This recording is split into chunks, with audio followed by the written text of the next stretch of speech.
Welcome to ஆத்மா. இரண்டு இதயங்கள் தங்கள் வலிகளை பரிமாறிக்கொள்ளும் பொழுது பாசமும் நேசமும் வலுப்பெறுகிறது. பரிமாற்றத்தின் முடிவில் சோகம் வலுவிழந்த புயலாய் கரைந்து விடுகிறது. இங்கு சிவராமன் தன்னை பற்றியும் தன் மகனை பற்றியும் தனது பிரார்த்தனை பற்றியும் சாந்தியிடம் கூறுகிறார். சாந்தியும் தன்னை பற்றி கூறுகிறார். இரண்டு மனங்களின் ஆறுதலான பேச்சு அவரவர் இதயங்களுக்கு காயம் ஆற்றும் மருந்தாக மாறி நட்போடு பழக ஆரம்பிக்கின்றனர். இவர்களின் நட்பு எதுவரை நீளும் பார்க்கலாம்.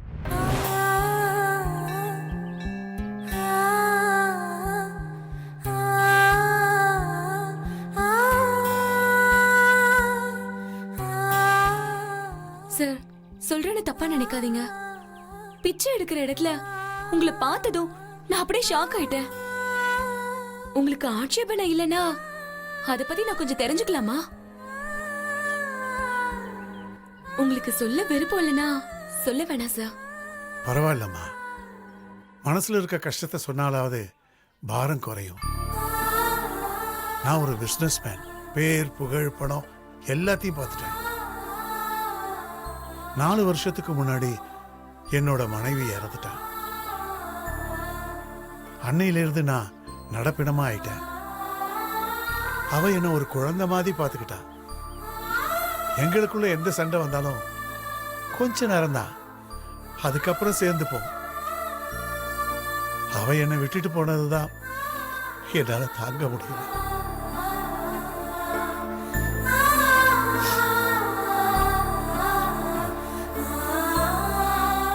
சம்சாரம் போயிட்டா சகலமும் போயிடும்னு சொல்லுவாங்க. அது சத்தியம். அவ இருக்கும்போது அவளோட அருமை எனக்கு தெரியல. அவ செத்து போனதுக்கு அப்புறம் தான் அவ எனக்காக எவ்வளவு தியாகம் செஞ்சிருக்காங்கிறது புரிஞ்சுது. சார், உங்களுக்கு குழந்தைலாம் இருக்கா சார்? இருக்கு. கல்யாணமாயே 5 வருஷத்துக்கு அப்புறம் தவம் இருந்து ஒரு பையன் பிறந்தான். அவனை நல்லா படிக்க வச்சு ஒரு பெரிய இன்ஜினியர் ஆக்கினேன். இப்ப அவன் யுஎஸ்ல இருக்கான். அங்க ஒரு ஃபாரின் லேடியை கல்யாணம் பண்ணிக்கிட்டு செட்டில் ஆயிட்டான். அவனை பார்த்து ஒரு 5 வருஷம் ஆச்சுமா. என் மனைவி செத்து போனது கூட அவன் வரல. அவனை பார்க்காம மனசுக்கு ரொம்ப கஷ்டமா இருக்கு. வீட்டுல தனியா இருக்கிறது பைத்தியம் பிடிச்ச மாதிரி இருக்குதுமா. எனக்கு ஜாதகத்துல ரொம்ப நம்பிக்கை இருக்கு. 48 நாளைக்கு கோயில் வாசல நின்று பிச்சை எடுத்து அதுல கிடைக்கிற காசை வச்சு அம்மனுக்கு பொங்கல் படைச்சு அன்னதானம் தந்தா உங்க பையன் உங்களை தேடி வருவான்னு ஜோசியர் சொன்னார். அதான் பிச்சை எடுக்கிறேன். கவலைப்படாதீங்க சார். சீக்கிரமா உங்க பையன் உங்க வீட்ல வந்து செட்டில் ஆயிடுவாரு. உங்க வாக்கு பழிக்கட்டும். வீட்டுல தனியா இருக்கேனா அதான் மனசுக்குள்ள அனாதையா ஆயிட்டோமோன்னு தோணுது. Sir, take it easy sir. இதுவும் கடந்து போகும். இங்க எதுவும் நிரந்தரம் இல்ல சார். நீங்க பேசுறது என் மனசுக்கு ரொம்ப ஆறுதலா இருக்குமா. சரி, உங்க அம்மா அப்பா என்ன பண்றாங்க? 2 பேரும் சொர்க்கத்துல இருக்காங்க. நான் தனியா தான் இருக்கேன். என்ன சொல்றீங்க? சார், என்னோட அம்மாவும் அப்பாவும் ஒரு ஆக்சிடென்ட்ல இறந்துட்டாங்க. என்னோட பேரண்ட்ஸ் லவ் மேரேஜ் பண்ணதுனால என்ன எந்த சொந்தக்காரங்களும் சேர்த்துக்கல. நான் தனியாவே இருந்து பழகிட்டேன். அப்போ நீங்களும் என்ன மாதிரி தனியால் தானா? ஆமா சார். இனிமே நம்ம அனாதை இல்ல, we are friends. சார், என்ன நீங்க வாங்கன்னு கூப்பிடாதீங்க. சும்மா நீ வானே கூப்பிடலாம். என் பேரு சாந்தி. சாந்தினே கூப்பிடுங்க. எனது சாந்தியா? என் ஒய்ஃப் பேரு கூட சாந்தி தாமா. அப்படியா சார்? சரி, வா, கார்லயே உன் வீட்டுல உன்னை டிராப் பண்ணிடுறேன். சரிங்க சார்.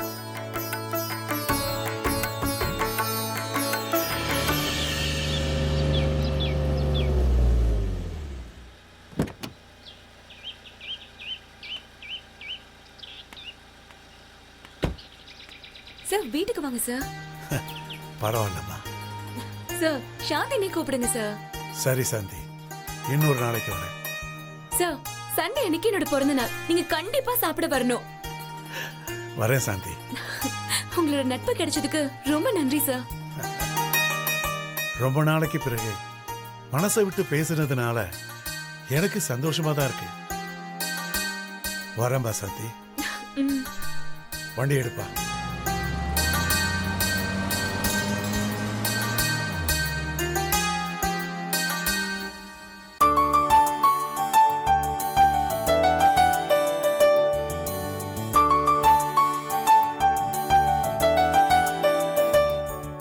அப்பாக்கள் குழந்தையின் நடத்தை, பழக்க வழக்கம், அன்பு, பண்பு இவைகளின் வழிகாட்டி, அன்பை வெளிக்காட்ட தெரியாத ஒளிவிளக்கு, தன்னம்பிக்கையின் சிகரம், குழந்தையின் முதல் ஹீரோ, சிலுவைகளை சுமக்கும் தேவன், வீரம், துணிச்சல், விடாமுயற்சி, நம்பிக்கை, உழைப்பு இவைகள் அப்பாவின் வெகுமதிகள். நான் இருக்கிறேன், பயப்படாதே என்பது அப்பாவின் வேதங்கள். அப்பா ஒரு சுமைதாங்கி, அச்சாணி, திசை காட்டி, நெம்புகோல், ஆசிரியர், தூய்மையான அன்பு, போலியற்ற அக்கறை, நேர்மையான வழிகாட்டி, நியாயமான சிந்தனை, நேசிக்கத்தக்க உபசரிப்பு, மாற்றமில்லா நம்பிக்கை, காயங்களற்ற வார்த்தை, கம்பீரமான அறிவுரை, களங்கமில்லா சிரிப்பு, உண்மையான நண்பன். இது அத்தனையும் உளமறிந்து செய்து வளர்த்தவர். தோளுக்கு தோழனாய் தோள் கொடுத்தவர் என் அப்பா.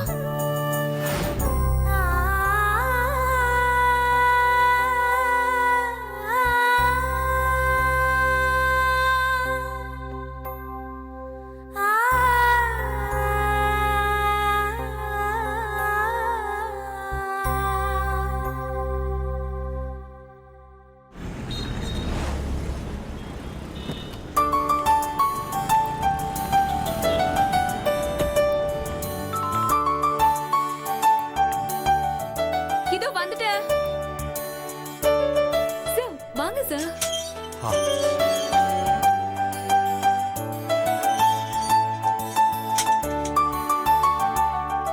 Anyway happy birthday. இந்தாமா என்னுடைய gift. Thank you sir. எதுக்கு சார் இந்த கிஃப்ட் எல்லாம்? பர்த்டேக்கு ஏதாவது gift கொடுக்கணும் இல்ல, அதான். இந்த ஃபார்மாலிட்டிலாம் எதுக்கு சார்? ஆமா, ஏன் சார் இவ்ளோ லேட்டு? பேங்க் போயிட்டு அப்படியே ஷாப்பிங் போயிட்டு உனக்கு சேலை வாங்கிட்டு வந்தேன். புடவை பிடிச்சிருக்காமா?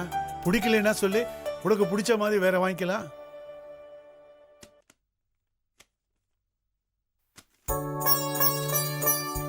Wow, super sir.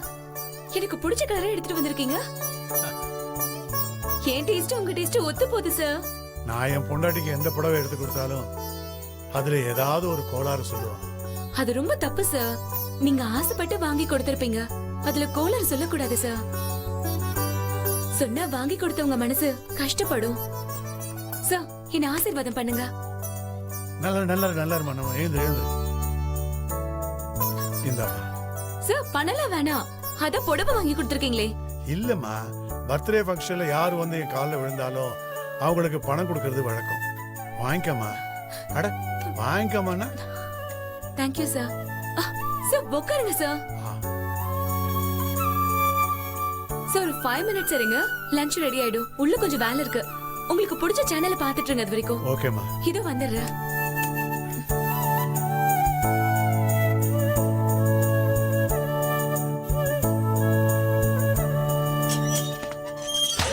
ஏய் வாங்கடா.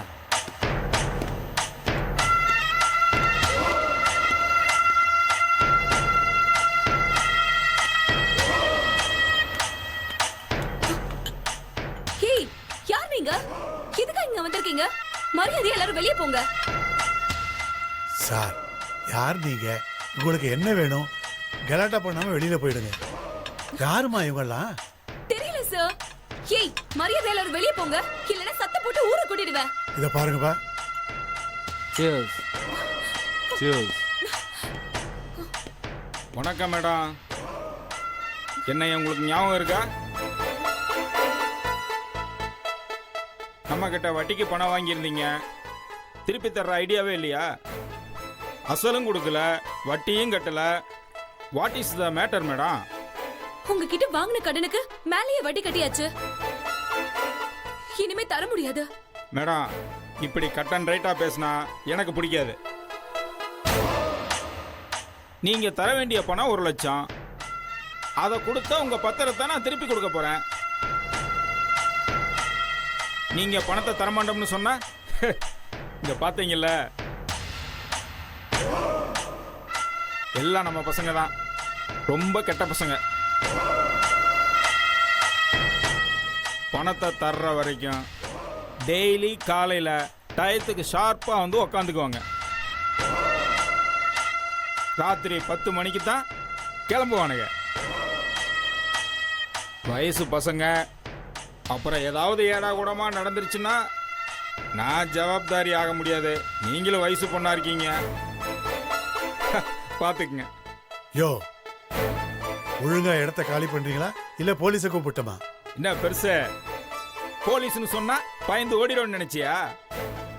போலீஸுக்கே நாங்க தான்ப்பா வட்டிக்கு பணம் கொடுக்குறோம். என்ன சாந்தி இதெல்லாம்? சார், 25,000 ரூபாய் இவங்கிட்ட அவசரத்துக்கு வாங்கினேன். வட்டி 5 மாசமா கட்டல. இப்போ 1 லட்சம் கொடுன்னு மிரட்டுறாங்க சார். அண்ணா, 2 மாசம் பொறுத்துக்கோங்க. எனக்கு வேலை கிடைச்சதும் உங்க பணத்தை மொத்தமா செட்டில் பண்ணிடுறேன். இங்க பாருங்கம்மா, உங்க டைம் முடிஞ்சு போச்சு. சார், அவங்க தான் டைம் கேட்கறாங்கல்ல, 2 மாசம் கழிச்சு தருவாங்க. இப்போ நீங்க கிளம்புங்க. பெருசே, நீ என்ன நாட்டாமையா தீர்ப்பு சொல்ல? பணத்தை கொடுக்க சொன்னா வாய்தா கேட்டுட்டு இருக்கீங்க. நீங்க யார்கிட்ட போவீங்களோ எனக்கு தெரியாது. இன்னைக்குள்ள பணம் கைக்கு வந்து சேரல, அப்புறம் இதுக்கு சேர்த்து மீட்டர் வட்டி, அப்புறம் மின்னல் வட்டி, பாத்துக்க. இது அநியாயம். உங்களுக்கு கேட்க ஆள் இல்லைன்னு நினைச்சீங்களா? ஏய், என்ன சார் இருக்காருன்னு ஓவரா சவுண்ட கொடுக்குறியா? ஏப்பா, தனியா இருக்கிற பொண்ணுகிட்ட இப்படி பேசுறீங்களே, இது உங்களுக்கே நியாயமா இருக்கா? சார், இவ்வளவு பேசுறீங்களே, ஏன் பணத்தை நீங்க கொடுக்க வேண்டியதானே? எவ்வளவுப்பா? எவ்வளவு கொடுக்கணும்? 1 லட்சம். பத்திரத்தை கொடுங்க. நீங்க முத பணத்தை எடுங்க. சரி.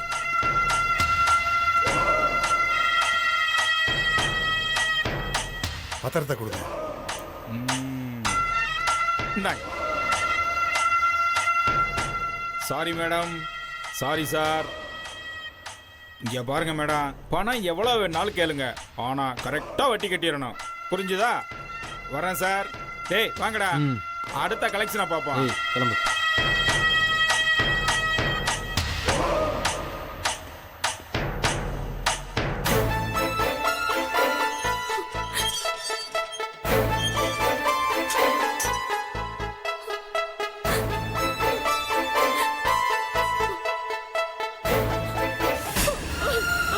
அடே, என்னம்மா இது? என்னம்மா, எழுந்துருமா. ஏமா, முதல்ல கண்ணத்தோட இந்தா கையில வச்சுக்க. அட புடிமா. சாந்தி, முடிஞ்ச வரைக்கும் நீ கடன் வாங்காத. அப்படியே வாங்கினாலும் கந்து வட்டிக்கு வாங்காத. அவசரத்துக்கு யார் சார் கொடுக்கறாங்க?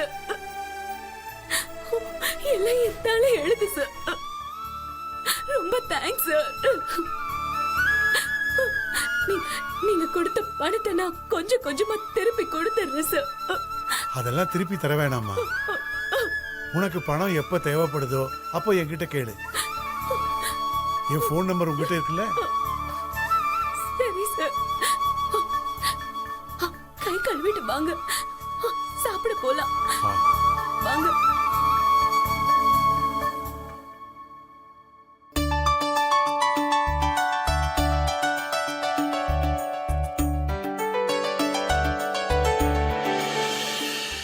சாந்தியின் பிறந்தநாள் கொண்டாட்டத்திற்கு வந்த சிவராமனுக்கு இப்படி ஒரு நிகழ்வு நேர்ந்தது யாரும் எதிர்பாராத ஒன்றுதான்.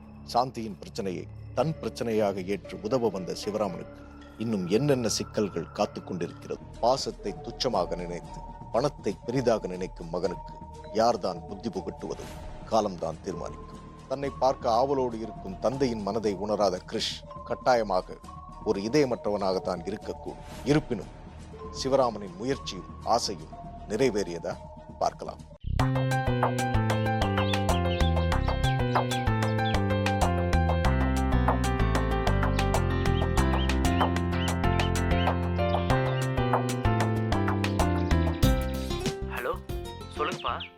ஏய் கிரீஷ், அப்பா பேசுறேன்டா. கிரீஷ், பிறந்தநாள் வாழ்த்துக்கள். தேங்க்ஸ்ப்பா. எனக்கே மறந்து போச்சு. உன்னை பார்க்கணும் போல இருக்குடா. இந்த 5 வருஷத்துல நீ ஒரு தடவை கூட வரல. கிரீஷ், இந்த தீபாவளிக்காவது நீ வருவேல்ல? ஊரே கொண்டாடும் போது நான் மட்டும் அனாதையா இருக்கிறத நினைச்சா மனசு வலிக்குதுப்பா.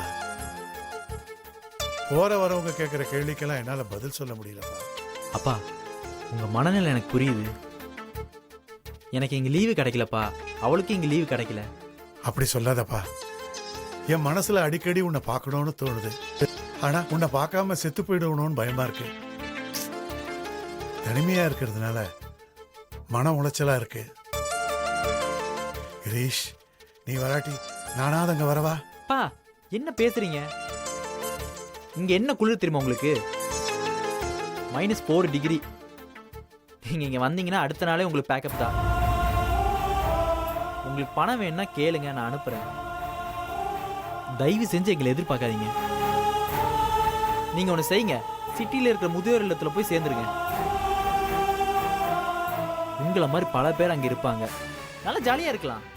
ஏன்பா உன் கூட இருக்கணும்னு சொல்றேன், முதியோர் இல்லத்துக்கு போன்னு சொல்ற? எனக்கு போக தெரியாதா? நீ இப்படி செய்வேன்னு முன்னாடியே தெரிஞ்சிருந்தா உன்னை இன்ஜினியருக்கே படிக்க வச்சிருக்க மாட்டேன். ஓ, இப்போதான் எனக்கு புரியுது. நான் இங்க பொண்டாட்டி புள்ளியோட சந்தோஷமா இருக்கிறது உங்களுக்கு பிடிக்கல, அப்படிதானே? செஞ்சதை சொல்லி காமிக்கிறீங்களே. உங்களை நான் எவ்வளவு வசதியா நினைச்சிருக்கேன். இவ்வளவு கேவலமா நீங்க நடந்துப்பீங்கன்னு நான் கனவுல கூட நினைச்சு பார்க்கல. உங்களை என் அப்பான்னு சொல்லவே எனக்கு வெறுப்பா இருக்கு. தயவு செஞ்சு கெஞ்சி கேட்டுக்கிறேன், இனிமே எனக்கு ஃபோன் பண்ணாதீங்க ப்ளீஸ்.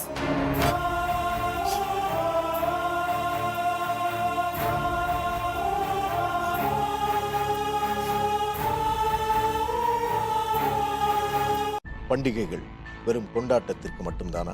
இல்லை, அது ஒட்டுமொத்த உறவுகளின் சங்கமம். இது தெரியாமல் வெறும் கொண்டாட்டத்திற்காகவே பண்டிகையை கொண்டாடும் உலகில் நாம் வாழ்ந்து கொண்டிருக்கிறோம். தீபாவளிக்கு தன்னை பார்க்க வரும்படி தன் மகனிடம் மன்றாடி கேட்டுக்கொண்ட சிவராமனுக்கு ஏமாற்றம் மட்டுமே மிஞ்சியது.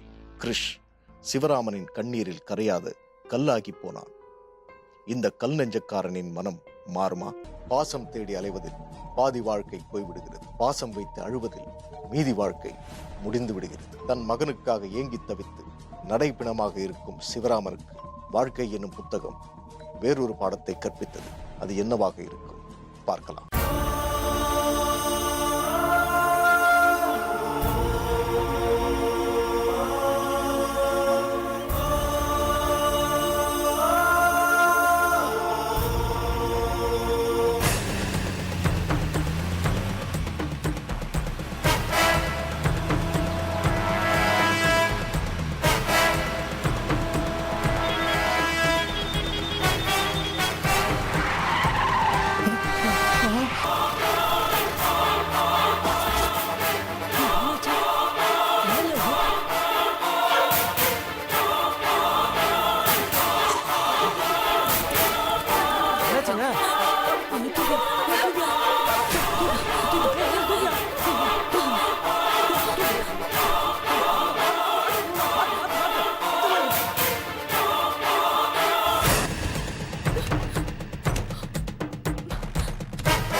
சிஸ்டர், சாருக்கு எப்படி இருக்கு?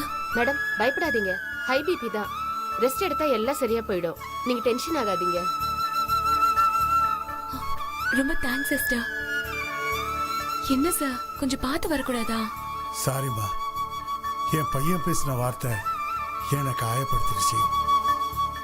அதே நினைச்சு வந்ததுனால இப்படி ஆயிடுச்சுமா. சாந்தி, நீங்க ஏன் அழறீங்க?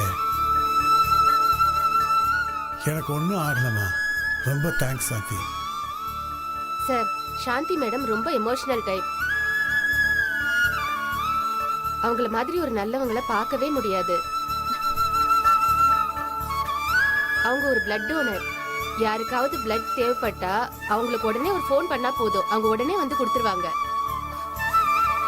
அவங்க உறுப்பு தானங்கள் கூட எழுதி வச்சிருக்காங்க. Really she is a great woman sir. அடுத்தவங்களோட கஷ்டத்துக்கு ஓடி போய் உதற ஒரு நல்ல குணத்துக்கு நீ நல்லா இருக்கணும்மா. சார் இதெல்லாம் ரொம்ப சாதாரணமானது. என்ன ரொம்ப புகழாதீங்க sir please. Really you are கிரேட்மா. நீங்க ஒன்றும் கவலைப்படாதீங்க சார். உங்களுக்கு என்ன தேவையோ என்கிட்ட கேளுங்க, நான் உங்க கூடவே இருக்கேன். தேங்க்ஸ்மா. நாம் ஒன்று நினைக்க தெய்வம் ஒன்று நினைக்கிறது. விபத்தில் காயமடைந்து உயிருக்கு போராடி கொண்டிருக்கும் சிவராமனை காப்பாற்ற யாராவது வருவார்களா என்று எதிர்பார்த்திருக்கு. சாந்தியின் வருகை நமக்கெல்லாம் மன ஆறுதலை தருகிறது. உறவுகள் உண்மையானால் வாழ்க்கை சொர்க்கமாகும். அதே உறவுகள் பொய் என்று தெரிந்து